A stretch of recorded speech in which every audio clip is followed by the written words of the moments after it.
Hello, this is the Bible in Fewer Words. We are Carol and Steve Wells. This is episode 15, Genesis chapter 31. So, if I just start reading now, it might be difficult to figure out where we were last time. Yeah, for sure, yeah. You want to tell us where we were? Okay, so in the last episode, we had Jacob and his 4 wives making a lot of babies. Right? We had 12 kids that were born. Yes, one girl named Dinah. 1 girl and 11 boys from the 4 wives. And that must have taken, we figure, well, he worked for 14 years for the wives. And with so many kids, he must have been there about 20 years or so. Okay. So now he's packing up, getting ready to leave. Before he did that, he also made some type of arrangement with Laban that he would get the speckled and striped animals. Mm-hmm. And so he made this rod that was striped. Oh, yeah. And then he went out and he to where the animals were having sex, and he showed them this striped rod, and that made more striped animals. Okay. So he has a lot of striped animals. He's leaving with those, and he's kind of feeling that things aren't so good there for him anymore. So he wants to leave. They're sneaking out. They're leaving without saying goodbye. So they're sneaking out with the things that are owed to them and their children. Mm-hmm. But is he taking anything else? Well, we'll find out in this episode. Okay. Chapter 31, verse 1. Jacob heard Laban's son say, "Jacob has taken away everything our father owns." And Jacob noticed that Laban seemed angry toward him. God said to Jacob, "Return to your home in Canaan. I'll be with you." Jacob called Rachel and Leah and said to them, "Your father's mad at me, but my father's God is with me. I served your father with all my power, but he deceived me, changing my wages 10 times. God took away your father's cattle and gave them to me." Rachel and Leah responded in unison, "Don't we get to inherit anything from our father? He sold us and devoured our money. All the riches God took from our father and gave to you is now ours and our children's." So Jacob set his wives on camels and left for Canaan, with all the things that he took from Laban. But Rachel stole her father's images, and they all ran away without telling him or saying goodbye. So they are kind of sneaking out. They're sneaking out, and they're taking stuff That isn't theirs. No. Sounds like, yeah. And what are her father's images? Well, images are like, you've seen those little wooden Buddha statues? Yes, that like people rub the bellies of. Exactly, like that, only probably not Buddha. Probably not. But other gods. Or Buddha isn't a god, really, but, Yeah. We like that. But these are considered to be gods. To Laban. So it's kind of like to Laban, you're stealing my gods. Yes. And Laban talks about Jacob, that he's got a pretty powerful God, a different God. Yeah, Okay. He acknowledges that, yeah. And so they took off with that. Mm-hmm. Okay. Okay, so I'll take over here, and we are now in verse 22. 3 days after Jacob and his family had left, Laban found out about it. He chased after them and caught up with them 7 days later. During the chase, God came to Laban in a dream, saying, "Don't say anything, good or bad, to Jacob."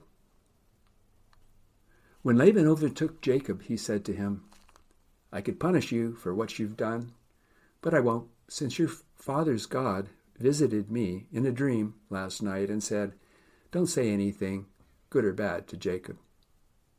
But why did you steal my gods?" Laban searched for the stolen images, looking in Jacob's, Leah's, Bilhah's, and Zilpah's tents. So wait a second. They all have separate tents. They have separate tents, apparently, yeah. Okay. And they're looking for the gods. Like, what form might they take? I mean, they're not... Well, they're little statues. Okay, so they're not big. No, you can hide them anywhere. They don't say how big they were, but I imagine they're just like the little Buddha statues that you buy in the store there. All right. So they're looking for the gods. So Laban searched in Jacob's, Leah's, Bilhah's, and Zilpah's tents. Finally, he looked in Rachel's tent.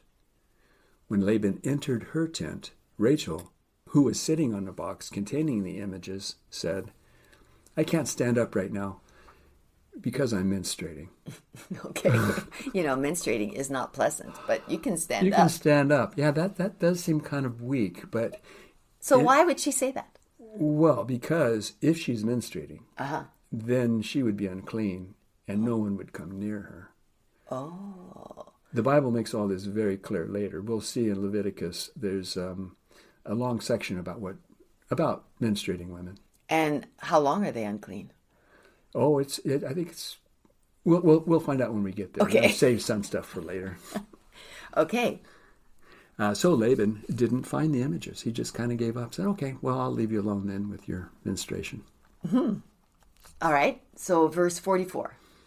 Laban suggested that they come to an agreement and set up a heap of stones as a witness.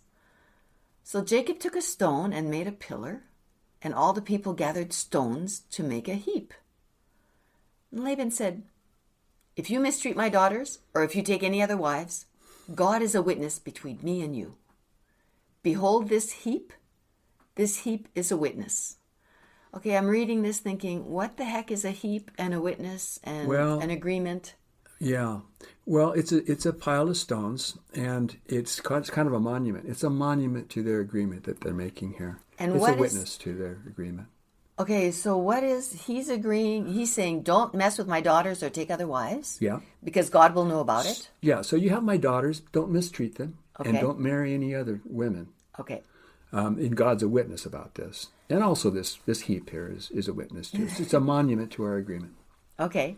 I'm kind of curious about taking other wives, because it seems like he already has taken other wives. Well, they don't count. You mean the other two, the slave girls, that the he's concubines? had children with. Yeah, I think he's fine with that. Okay. Don't take any more. You got 4, that's enough. Yeah, I would say.